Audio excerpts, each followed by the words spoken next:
Okay. As you know, we are talking about, the course planning and syllabus design, and we are also discussing some of their characteristics and what syllabus frameworks we can have for efficient syllabus design. So once the course has been decided and planned and organized, for example, so the key question is how to prepare the scope and the sequence of that particular course. So we'll in this topic we'll look at two features, which are the scope of a particular language course and its sequence plan. Okay. It has its both scope and sequencing. Setting up the sequence and scope of a program has its significance for syllabus design because it helps us to map out what we're going to include in the overall course, right? And how different units are going to be progressing, right? The scope is described as in terms of the breadth and depth of a course. I mean, the range of length and the range of input for the course. And the sequence plan is about, the order in which the course will be taught, right? The key features of the scope and sequencing plan are, just listing the course in the form of some modules or in the form of sections or instructional blocks, right? These blocks need to be based on meaningful or worthwhile contents, right? One of the features of preparing a scope and sequence plan is because it allows us to see the element of time, how much time is needed to complete a specific language course or a unit within a course.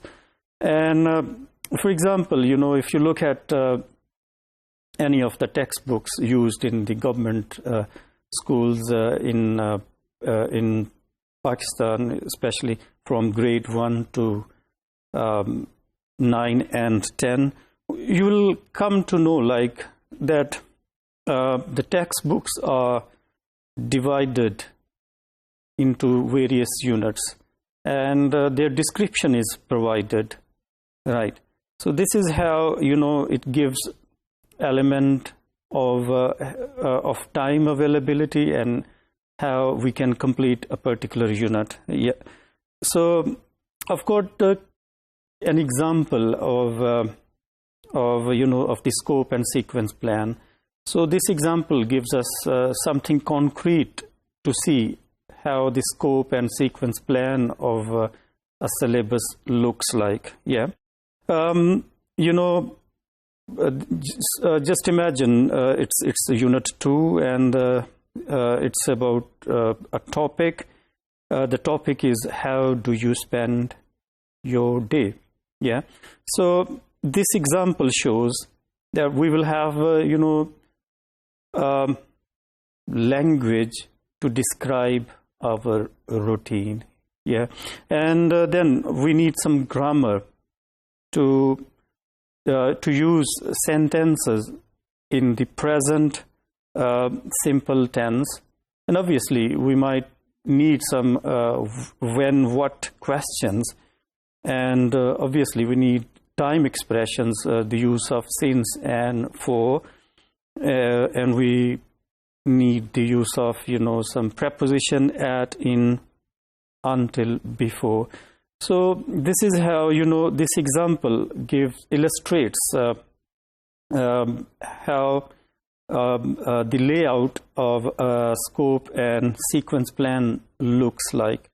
So in brief, preparing scope and sequence plan for course planning and syllabus design are important elements of language curriculum design, and we need to be aware of their significance and how we can prepare the scope and the sequence plan once the course has already been decided, planned, and organized.